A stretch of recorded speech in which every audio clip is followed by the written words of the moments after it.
ఈరోజే అక్షయ తృతీయ. ఎంతో పవిత్రమైన విశేషమైన రోజు. వైశాఖ మాసం శుక్లపక్ష తృతీయ తిథి నాడు అక్షయ తృతీయను జరుపుకుంటారు. ఈ పండుగ అదృష్టం, శ్రేయస్సు, కొత్త ప్రారంభానికి చిహ్నం.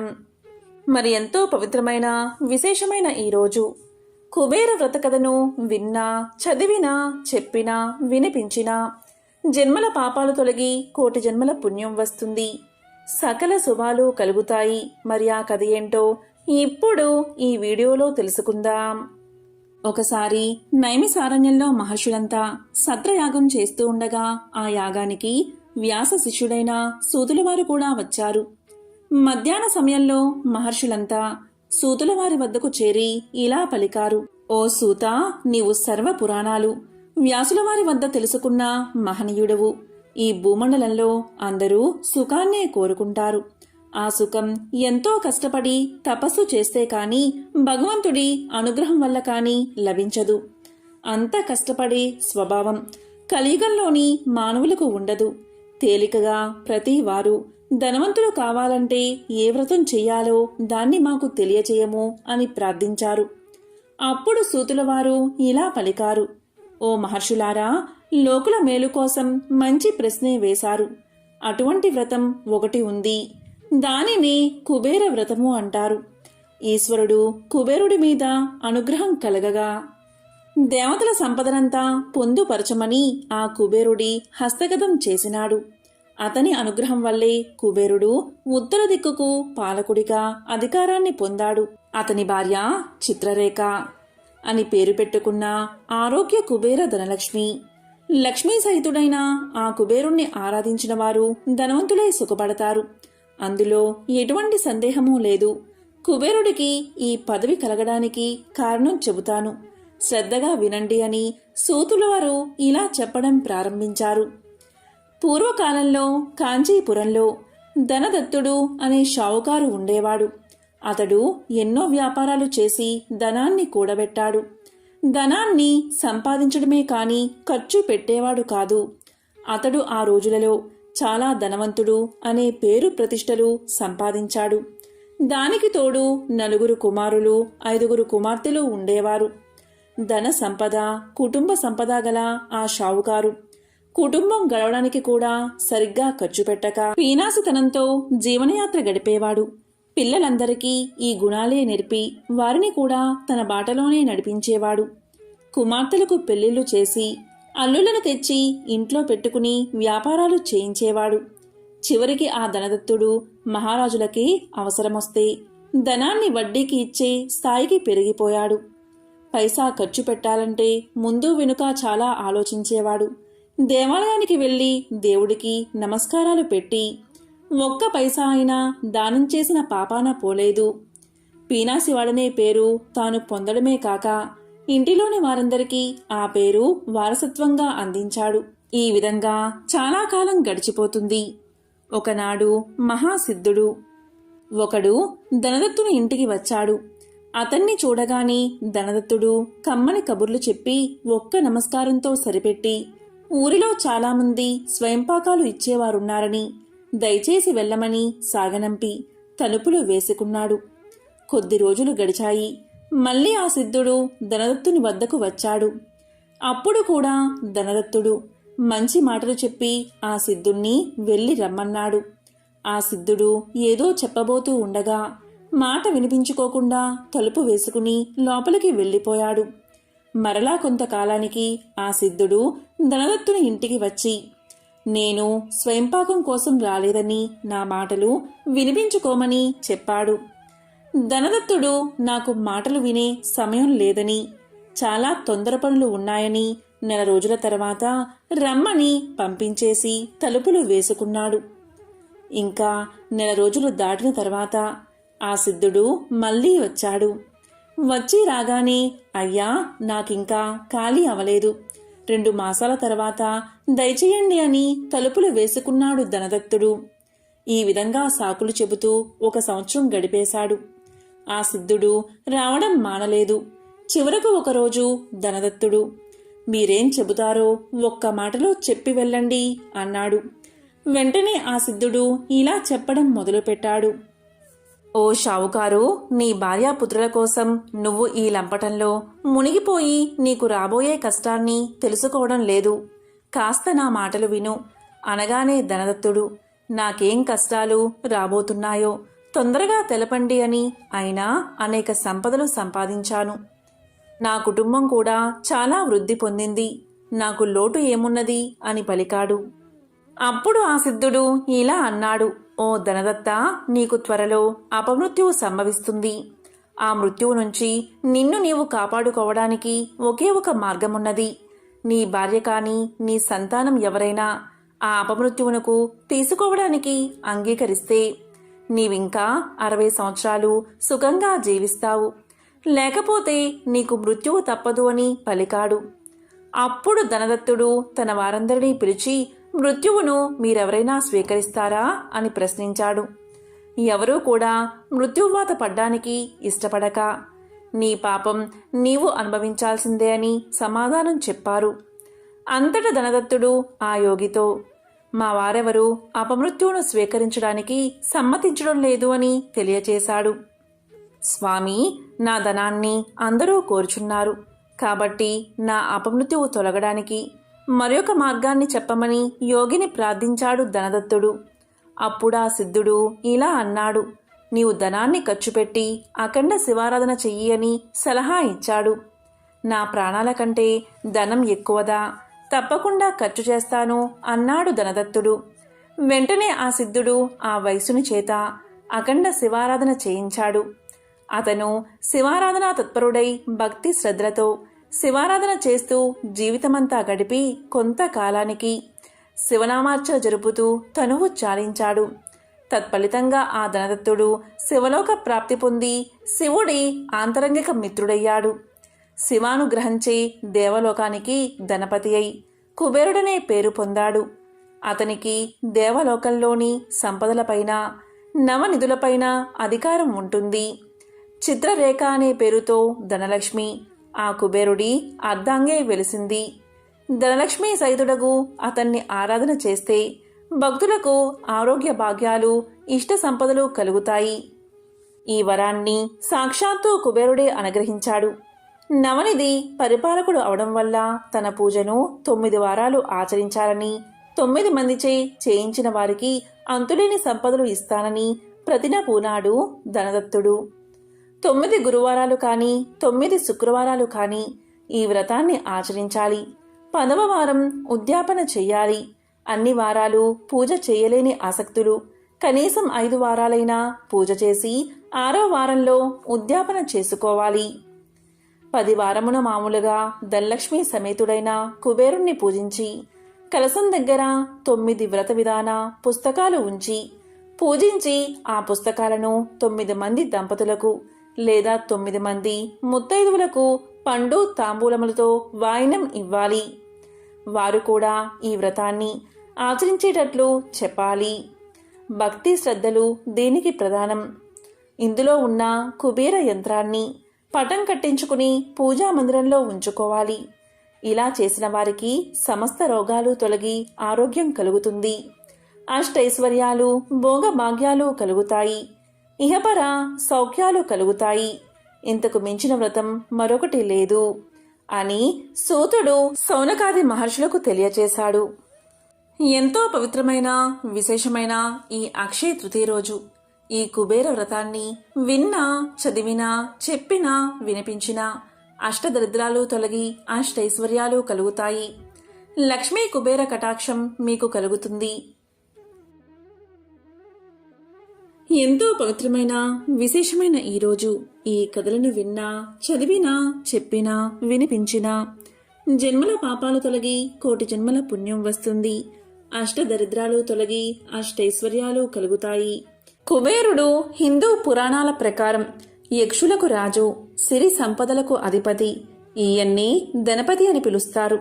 8 దిక్కుల్లో ఒకటైన ఉత్తర దిక్కుకు అధిపతి అనగా దిక్పాలకుడు. ఇతని నగరం అలకాపురి.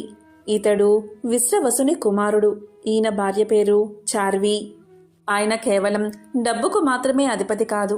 కుబేరుడి అధీనంలో కొన్ని దేవగణాలు కూడా ఉంటాయి. మనకు కుబేరుడు అనగానే వెంకటేశ్వర స్వామికి అప్పిచ్చిన వాడిగానే తెలుసు. వెంకటేశ్వరుని అంతటి వాడికే అప్పు ఇచ్చాడంటే ధనానికి తక్కువవాడు కాదని డబ్బున్న మహారాజుల్ని కుబేరులతో పోలుస్తాం. అంతకు మించి కుబేరునికి తనదైన కథ ఉన్నది. శివపురాణం రుద్ర సంహితలోని సృష్టి ఖండంలో కుబేరుణ్ణి శివుడు అనుగ్రహించిన సందర్భాన్ని పేర్కొన్నారు. కుబేరుడి అసలు పేరు వైశ్రవణుడు. విశ్రవసుకి జన్మించాడు కాబట్టే ఇతన్ని వైశ్రవణుడు అని పిలుస్తారు. వైశ్రవణుడు పూర్వజన్మలో గుణనిధి అనే పేరుతో జీవిస్తూ తన జీవిత చిరమాంకంలో ఉపవాస దీక్ష చేసి శివాలయంలో దీపారాధన చేస్తూ తనువు చాలించాడు. ఆ కథ ఏంటో ఇప్పుడు విందాం. అనగనగా కాంపిల్యం అనే పురం. అందులో యజ్ఞదత్తుడు అనే పరమ నైష్ఠిక బ్రాహ్మణుడు. అతని కొడుకు గుణనిధి.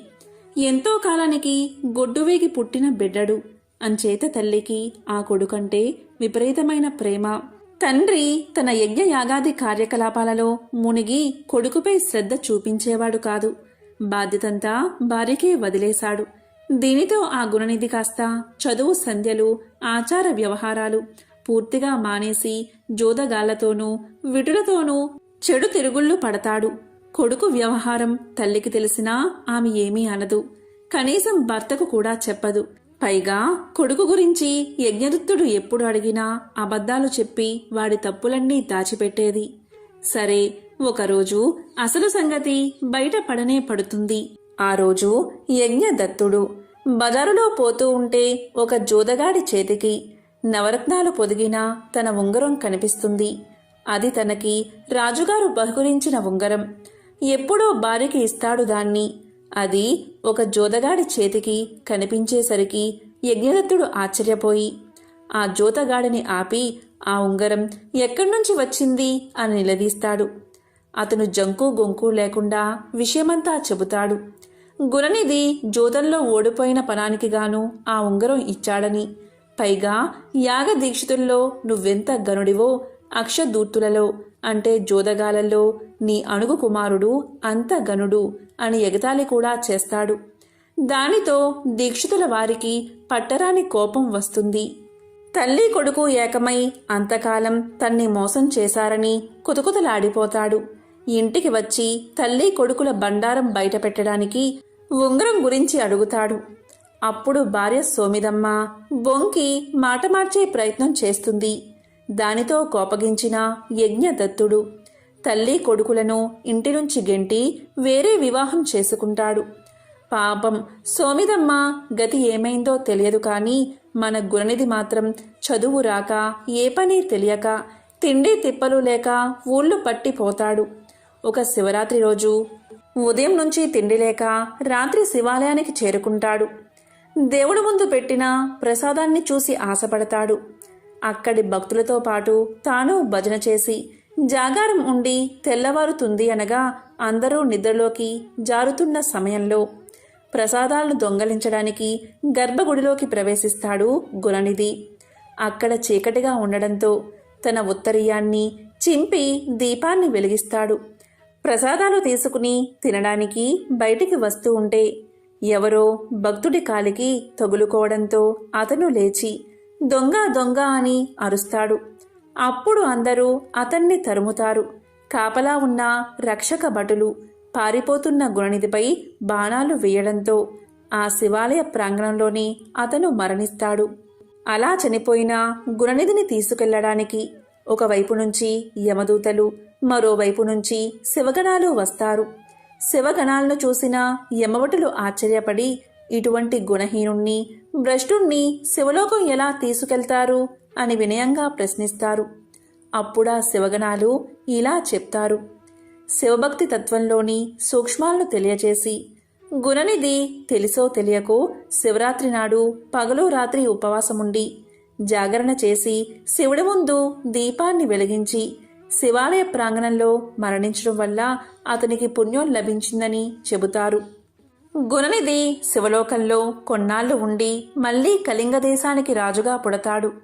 అప్పుడు అతను పరమ శివభక్తుడై అనేక శివలింగాలను దేశమంతటా ప్రతిష్ఠిస్తాడు.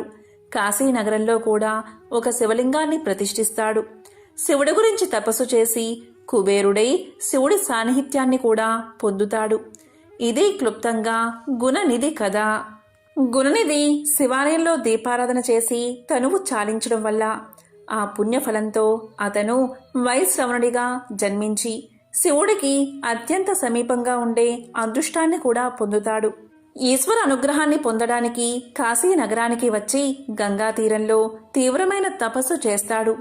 అతని కఠోర తపస్సుకు మెచ్చిన శంకరుడు పార్వతీ సమేతంగా ప్రత్యక్షం అవుతాడు. పరమేశ్వరుని అమిత ప్రకాశాన్ని చూడలేక వైశ్రవణుడి కళ్ళు మూతలు పడతాయి. దీంతో శివయ్య పాదాలను దర్శించుకోవడానికి తనకు చూపు ప్రసాదించమని అతను వేడుకుంటాడు. అర్ధనారీశ్వరుడైన శివుణ్ణి దర్శించి పక్కనే అమ్మవారు ఉండడంతో వైశ్రవణుడు అసూయ పడతాడు. నిరంతరం అమ్మ శివుని వెంట ఉండడాన్ని అసూయపడి కుటిల మనసుతో ఆమె వంక చూస్తాడు. దీన్ని గ్రహించిన పార్వతి ఏకంటితో తన్ను వంకరగా చూశాడో ఆ కన్ను పోతుందని వైశ్రవణుణ్ణి శపిస్తుంది. దీంతో శివపార్వతులను వేడుకోవడంతో తన శాపానికి తిరుగులేదని కన్ను తెల్లగా కమిలిపోయినట్లు కనిపిస్తూ కురూపిగా ఉన్న అతడిని కుబేరుడి పేరుతో పిలుస్తారని ఆమె తెలుపుతుంది. అసూయ అనేది ఎలాంటి వారికైనా ప్రమాదకారి అనే సందేశాన్ని ఇవ్వడానికి తాను అలా చేశానని జగదంబ చెబుతుంది. ఆ తరువాత పార్వతీ పరమేశ్వరులు కుబేరుణ్ణి ఆశీర్వదించి నవనిధులకు అధిపతిగా చేస్తారు. అంతేకాకుండా గుహ్యకులు, యక్షులు, కిన్నెరులు, కింపురుషులకు కుబేరుడే అధినాయకుడు. ఈ విధంగా శివుడు కుబేరునికి ధనాధ్యక్షుడిగా వరమిచ్చి అంతర్ధానమయ్యాడు. ఆ తర్వాత తాను ఎక్కడ ఉండాలో తెలియక కుబేరుడు బ్రహ్మ గురించి ఘోర తపస్సు చేశాడు. బ్రహ్మ ప్రత్యక్షమై కుబేరుడికి శంఖనిధి, పద్మనిధి, పుష్పక విమానాన్ని ప్రసాదించి త్రికూట పర్వతంపై సముద్ర మధ్య భాగంలో ఉన్న లంకా పట్టణంలో ఉండమని, పూర్వం ఆ నగరంలో రాక్షసులు ఉండేవారని, విష్ణు భయంతో వారంతా పాతాళానికి పారిపోయారని కనుక అక్కడ ఉండమని చెప్పి అదృశ్యమయ్యాడు బ్రహ్మ. అటువంటి రాక్షసుల నగరానికి అంటే లంకకు రాజైన కుబేరుడు రాక్షసాధిపతి అయ్యాడు. పాతాళ రాజైన సుమాలి కూతురు కైకసి విశ్వబ్రహ్మకు రెండవ భార్య. రావణ, కుంభకర్ణ, విభీషణులకు జన్మనిచ్చింది. ఆ విధంగా ఆ ముగ్గురు కుబేరుడికి సోదరుడు అయ్యారు. కుబేరుడి భోగ భాగ్యాలు చూసిన రావణుడు శరీర బలంలో తనకన్నా తక్కువ వాడైన కుబేరుడిపై దండెత్తి అతన్ని తరిమేసి లంకను, పుష్పక విమానాన్ని స్వాధీనం చేసుకున్నాడు. దీంతో కుబేరుడు కాశీ నగరాన్ని చేరుకుని పరమేశ్వరానుగ్రహం కోసం తపస్సు చేయడం మొదలుపెట్టాడు. దీంతో సదాశివుడు ప్రత్యక్షమై లంకా నగరాన్ని మించిన దివ్య భవనాలు, అపురూపమైన చైత్రరథం అనే ఉద్యానవనంలో నవనిధులు, మణిమాణిక్యాలతో నిండి సకల ఐశ్వర్యాలతో కూడిన అలకాపురం అనే పట్టణాన్ని నిర్మించి కుబేరుడికి ఇచ్చాడు. ఇక ఇక్కడే ఉండి యక్ష, గంధర్వ, మయులకు, గుహ్యులకు రాజువై ఉండమని వరాన్ని ప్రసాదించాడు. ధనదుడివై ఉత్తర దిక్పాలకుడిగా తనకు ప్రియమిత్రునిగా వర్ధిల్లమని చెప్పి కుబేరుడికి మంచి రూపాన్ని ప్రసాదించి శివుడు మాయమయ్యాడు.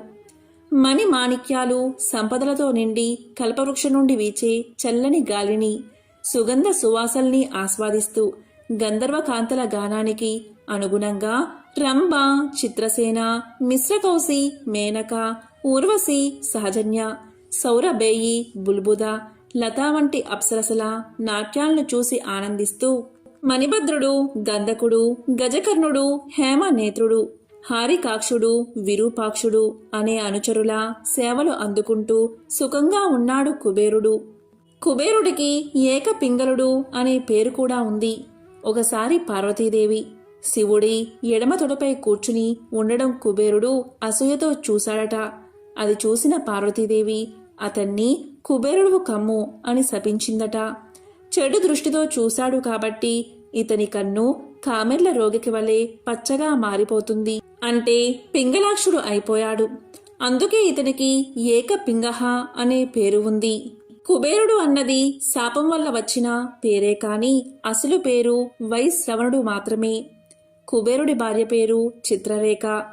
ఈ దంపతులకు పాంచాలికుడు, మణిగ్రీవుడు, నల కుబేరుడు అనే కొడుకులు, మీనాక్షి అనే కూతురు ఉన్నారు. మణిగ్రీవుడు నల కుబేరుడు నారదుని శాపం వల్ల రెండు మద్ది చెట్లుగా మారి పక్క పక్కనే ఉంటే ద్వాపర యుగంలో బాలకృష్ణుడు ఆ రెండు చెట్ల మధ్యలో నుంచి తన తల్లి తన్ను కట్టేసిన రోలుతో సహా దోగాడుకుంటూ వెళ్లి ఆ చెట్లను కూల్చి వారిద్దరికీ శాప విమోచనం కలగజేసిన కథ అందరికీ తెలిసిందే. సిరి సంపదల్నిచ్చి ఆనందాన్ని పెంపొందించే దైవంగా భావించబడే లాఫింగ్ బుద్ధ మన కుబేరుడే అని చాలామంది నమ్ముతారు.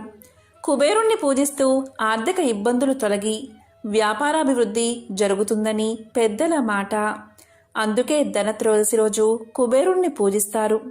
మంత్ర పుష్పంలో రాజాది రాజాయ ప్రసహ్య సాహినే నమో వయం శ్రవణాయ కుర్మహే సమే కామ కామాయ మహ్యం కామేశ్వరో వైశ్రవణోదయ దాతు కుబేరాయ వైశ్రవణాయ మహారాజాయ నమః అని చెబుతాం.